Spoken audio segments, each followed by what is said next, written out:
첫 번째 전압 전류 부분은 실무적인 부분이 좀 얘기했었죠. 그죠? 계측기. 그러니까 두 번째 파트는 어떤 과학적, 기하학적 그런, 문의를 보고 그 구조를 알아내는 방법, 어떤 원리 얘기했었죠. 그죠? 근데 이제 제가 이 얘기를 하는 이유는 얘가 다 연결되어 있는 부분이 있기 때문에 이제 원리하고, 실제를 이제, 같이 알아두는 게 좋다라는 겁니다. 제가 옛날 기억나는 게 하나가, 제가 석사과정을 입학을 했는데, 이제 저희 선배가 이제 계측기를 갖다 놓고, 이제 실험을 계속 하다가, 거기에 이제, 뭐, 껌뻑껌뻑거리는 겁니다. 껌뻑껌뻑거리길래, 제가, 이게 왜 껌뻑껌뻑거리냐고 또 물으니까, 그 선배가 기억나는 게, 그런 거 알 필요 없다고. 그런 거 알 필요 없고, 이 단추를 누르고, 이 값을 1로 되어 있는 걸 10으로 올리면 돼. 이러는 거래요, 선배가. 그러니까 진짜 과연 그래 되더라고, 보니까. 이걸 디폴트 세팅 1로 되어 있는데, 이 단추를 누르고 10으로 바꿔주니까, 그 다음에 그런 현상이 안 생기더라고요. 지금 그게 뭐냐면, 노이즈가 아니에요. IV를 측정하는데, 컴플라이언스입니다.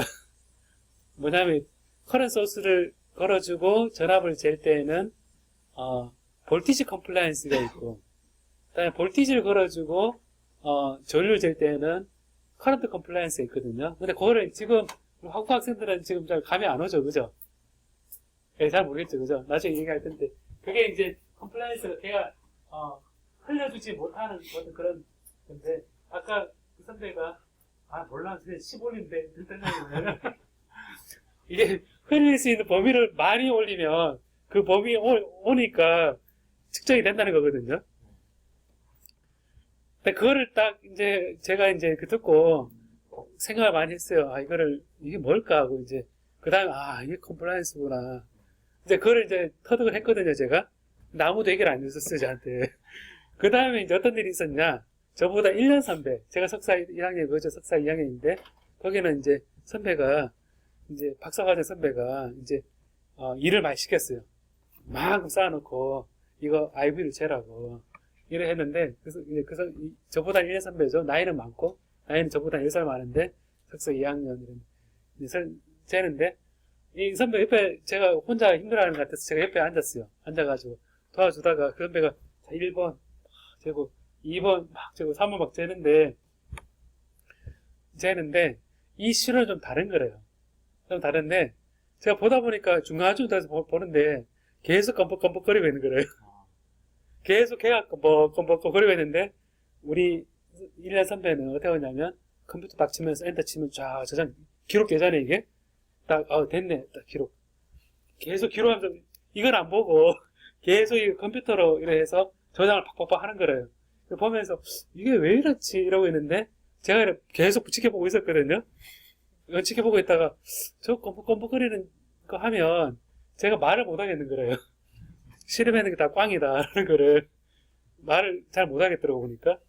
그래가 이제 나중에 결론이 뭐냐면 그건 어차피 인슐레이터라서 저항이 너무 커서 어차피 측정이 잘 안 되는 거기 때문에 중간에 얘기를 했었는데, 그 후배들한테 가르칠 때도 여러분들 원리 입각에서 그걸 얘기를 해주면 결국 자기한테 돌아와요. 돌아오니까 그런 제가 이런 원리 입각에서 보는 거에 대해서는 여러분들 좀 생각해 볼 필요가 있다라고 얘기하고, 자, 이게 아까 빛에 대한 부분이 있었는데 라만이라고 있어요. 라만. 예를 들어서 제가 라만의 예를 드는 겁니다. 라만을 본격적으로 설명하는 건 아닙니다. 아니고 이 라만이라는 게 있는데, 이 라만이라는 거는 인도의 라만에 이제 이게 또 노벨상이거든요. 그래서 결정 구조 이 기판이 있으면 여기에 레이저를 쏴요.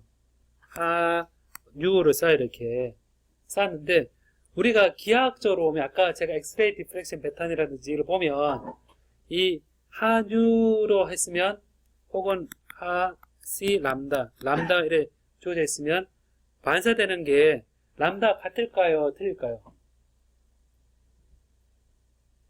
아까 엑스레이 디프렉션 패턴에서는 같아요? 틀려요? 비눗방울에서는 람다 같아요? 틀려요? 아니, 첫 번째 나오고 두 번째 나왔을 때 람다가 바뀌어요? 안 바뀌어요? 아까 제가 했는 거에서 구조 기본에서 이 람다 있죠?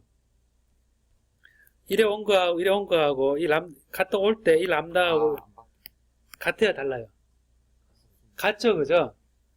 이 라마는 생각을 한 겁니다. 이게 하류인데 아까 결정구조 보는데 빛을 파장에 맞는 빛을 쪼면 된다는 알잖아요, 그죠?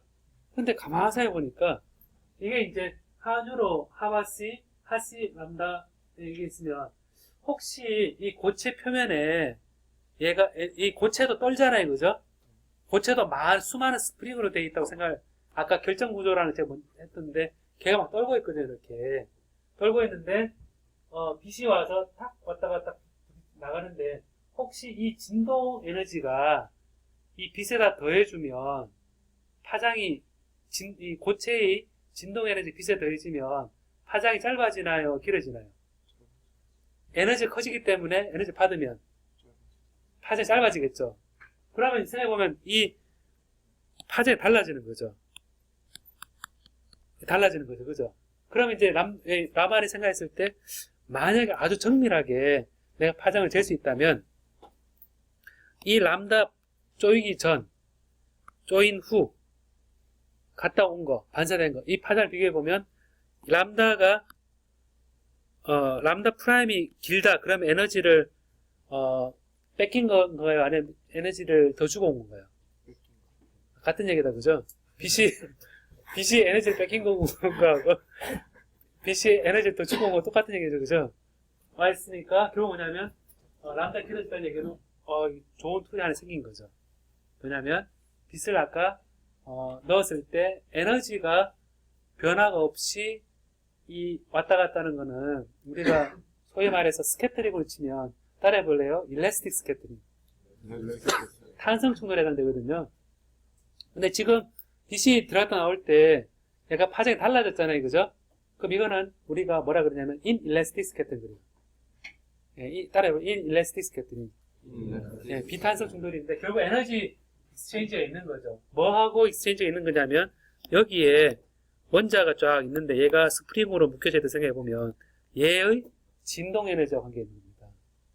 그래서 지금 결국 뭐냐면 이 진동 에너지가 이것도 식을 상당히 많이 써야 되는데 근데 기본만 하는 거니까 오늘 애톰과 애톰 두 개가 있으면 이렇게 자 이렇게 생각해봐요. 그 용수 상수 열에 있고 그 다음에 요게 H 있으면 요게 진동하잖아요, 그죠? 여기 진동을 스프링 용수 상수 K가 되어 있고 여기 질량이 이렇게 있으면 얘가 진동하는 진동 주파수 어떻게 돼요, 여러분? 막연히 옛날에 배운 거 있죠, 이런 거. 오메가는 루트 뮤분의 K 이런 거 배운 적 있나요? 그러니까 얘는 reduced mass 그래서 이게 M1과 M2라면 같으니까 지금 똑같은데 뮤가 M1 더하기 M2분의 M1 M2 이게 이제 reduced mass라고 그러거든요. 이게 가중평균 있는데 이거에 용수철이 세면 어떻게 돼요? 주파수가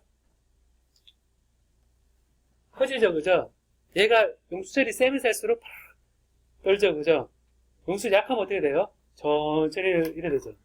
그러니까 용수철이 세면 셀수록 그 질량은 어때요? 질량은 가벼울수록 떨죠.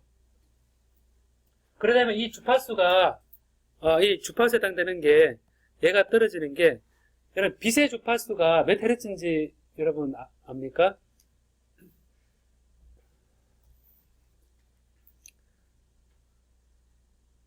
10의 6성 헤르츠는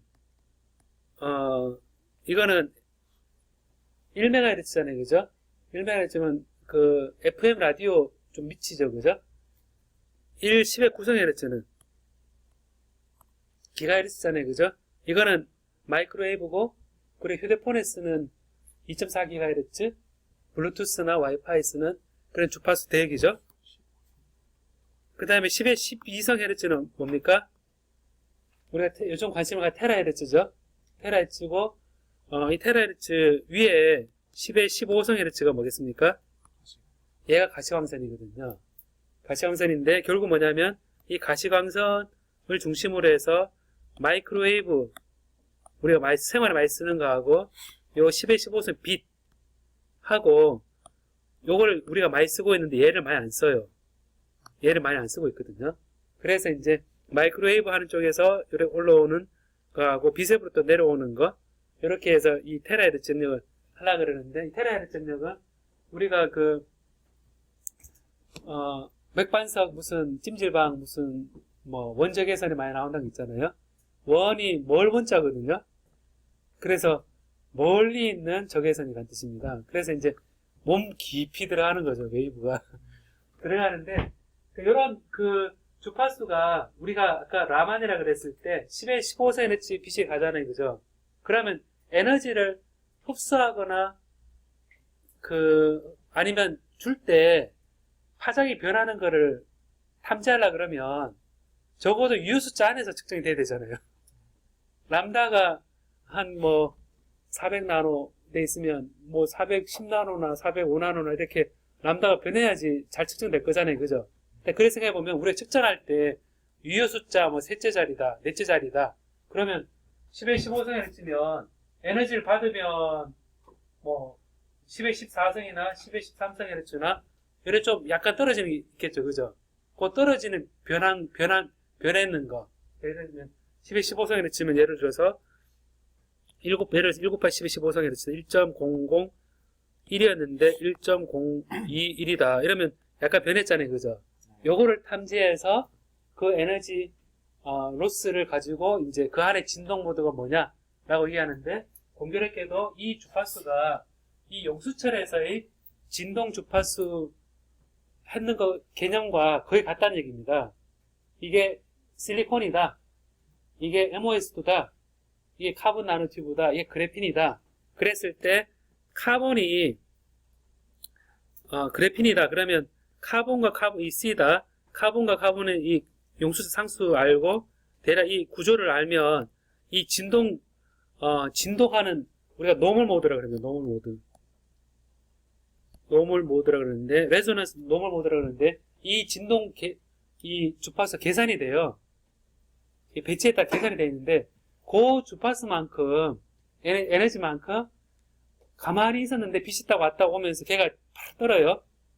그럼 빛이 그 진동을 유도했죠. 유도했으면 그 에너지를 뺏기는 거니까 파장이 길어지거든요.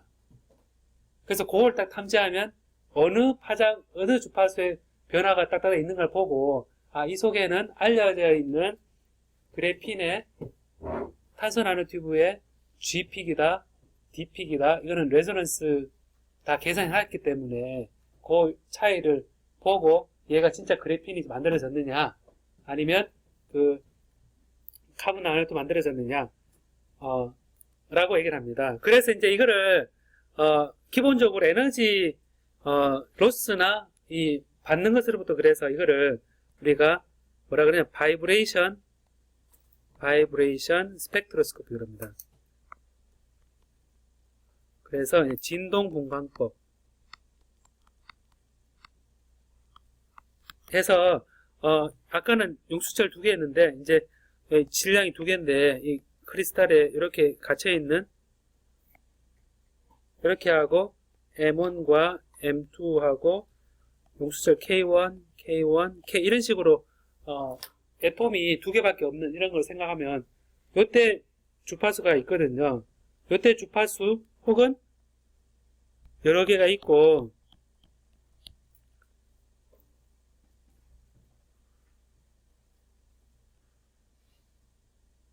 이렇게 하면 K 하고 M 이렇게 하면 이렇게 되어 있는 상황에서 진동 주파수 다 계산할 수 있습니다. 어떻게 진동하느냐 이걸 다 계산할 수가 있는데 이 진동 에너지로부터 이제 빛이 왔다가 팍 나가잖아요. 그죠? 그럼 얘가 처음에 정지하고 있었다고 생각해 봅시다. 정지하고 있는데 빛이 와서 괜히 떨고 갔잖아요. 그죠? 떨고 갔는데 그럼 이 떠는 에너지만큼 얘가 람다가 바뀐다 그랬죠. 그죠? 초기에 진동이 가만히 있는데 얘가 와서 갔을 때는 진동 주파수 에너지만큼 에너지 뺏겼죠. 그죠? 거꾸로 얘가 기본적으로 진동하고 있었어요. 진동하고 있는 상태에서 빛이 쪼여졌잖아요. 그죠? 쪼여다 반사되면서 이 진동이, 얘가 반사되면 이 에너지를 뺏어가면 진동이 없어지겠죠. 그죠? 그럼 이 파장이 짧아지면서 반사된 것에 대한 에너지가 커지겠죠. 그죠? 그 정밀한 걸 재가지고 이 안에 진동을 알아보는 겁니다. 그래서 어떤 면에서는 이게 반도체에서 반도체가 색깔을 띠죠, 여러분. 우리가 LED, OLED 했을 때 다 일렉트론 볼트잖아요, 그죠? 그게 일종의 밴드갭 이래 돼 있으면 우리가 여기 일렉트론과 홀이 있으면 얘를 결합하잖아요, 그죠? 결합한다 그랬을 때 이게 빛이 난다 그러는데 이 에너지 차원의 진동이 있는 거거든요. 그 안에 결합이 되는 거니까 결합이 되면 진동이 있다 생각해보면 이 진동과 이 진동 사실은 연결시켜 보면 이 색깔로 나타나거든요. 색깔 나타내는 거니까 이 레이저를 쪼여서 나오는 파장의 변화로부터 거꾸로 이 진동 모드를 탐지를 하면 이 속에 어떻게 결정 구조가 진동하고 있는지를 알 수 있겠죠. 그죠? 그래서 이런 재료에 대한 분석에 있어서 라만의 inelastic scattering에 해당되는 원리 입각에서 안에 진동 모드를 탐지하는 거, 아니면 elastic scattering에 해당되는 부분을 줘서 탐지하는 거, 그리고 과학적이 아니라 정기적인 것을 이제 보고 탐지하는 거. 그래서 여기에 이제 보면 제가 이제 첫 번째 구조적인 부분하고 과학적 방법하고 정기적 방법에 대해서 제가 설명을 했죠, 그죠? 근데 그 설명에 대해서 이제 이런 것들이 측정 분석 원리에 대해서 이제 아는 상태에서 전체 접근하게 되면 실험을 결합할 수 있습니다. 예를 들면 라만을 하면서 뭐 정기적 특성을 본다거나 이제 예를 들면 그런 거를 해볼 수 있어서 제가 오늘 아까 설문조사를 했던 거는 전체적 흐름이 어떻게 되는지 보고 제가 얘기하고자 했던 거를 조금 재조정을 하려고 생각하고 있었던 거거든요. 제가 수업 계획표를 아직 못 올렸는데 여러분 준 그 자료 있잖아요. 거기에 따라서 제가 예전에 했던 그 방식이 있긴 한데 좀 조정해서 제가 블랙보드에다가 수업 계획표를 다시 올려놓도록 하겠습니다. 오늘은 전체적인 그 원리에 대해서 얘기를 하고 다음 수업 시간에는 조사한 분석 방법을 중심으로 해서 하나씩 이제 원리하고 측정 방법을 이제 수업을 진행할 겁니다. 하고 그 다음에 이제 과제가 있는데 이제 짧게라도 자기가 측정할 수 있는 방법론에 대해서 자기 측정 뭐 하잖아요, 그죠? 나는 이거 측정하면서 이렇게 합니다. 원리는 잘 모릅니다. 원리는 잘 모르는데 선배가 단추 누르고 뭐 하라 그럽니다. 그래서 이제 한 뭐 10줄을 써도 좋으니까 자기가 측정하는 거 행위에 대한 그런 얘기를 좀 쓰고 아까 보니까 숙제는 많이 안 내달라 그러더라고 보니까 숙제는 내지 않았으면 좋겠다 그러는데 그거는 여러분 시험을 치는 게 좋겠어요? 안 치는 게 좋겠어요? 시험 안 치는 게 좋겠어요? 그럼 어떻게 평가할까요 그러면? 그냥 가위바위보를 할까요 그냥? 미리 성적 다 매겨놓고 편하게 수업을 진행할까요?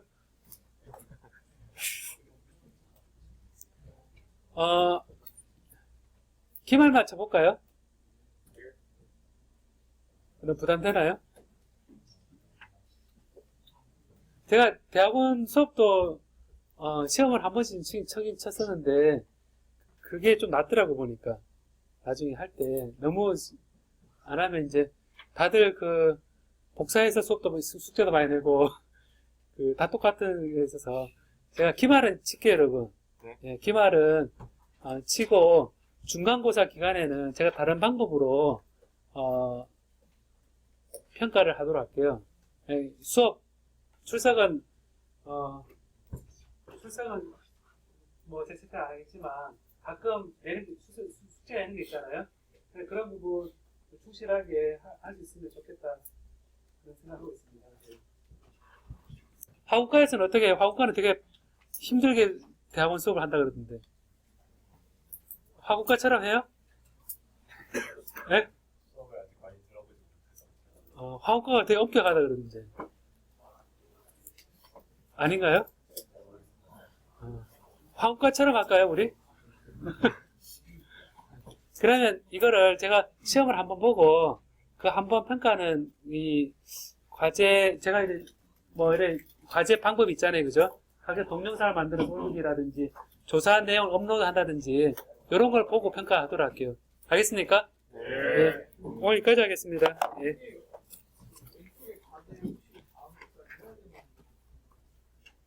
이거 다음 주까지 해야 될 것 같아요. 짧게. 가지고 오면 돼요. 예? 가지고 업로드를 해야 돼. 업로드 해야 되는 거래요. 예, 업로드 하는데 양이 많지 않아요. 제가 생각하는 거는 A4가 있으면 내가 실험하는 거, 연구하는 거, 그땐 방법론 이렇게 쓰면 됩니다. 뭐 선배가 뭐 어떤 계측기에 1번 단추 누르기, 2번 단추 누르라는 실험하고 있습니다. 그러면 제 실험은 단추 누르기 실험입니다. 하면서 1번, 2번 뜻을 잘 모르는데 그 뜻을 모르는 이유가 이 수업을 듣는 목적입니다. 이런 내용 있죠. 네, 그거를 좀 써달라는 얘기입니다. 알겠습니까? 네. 수고하셨습니다.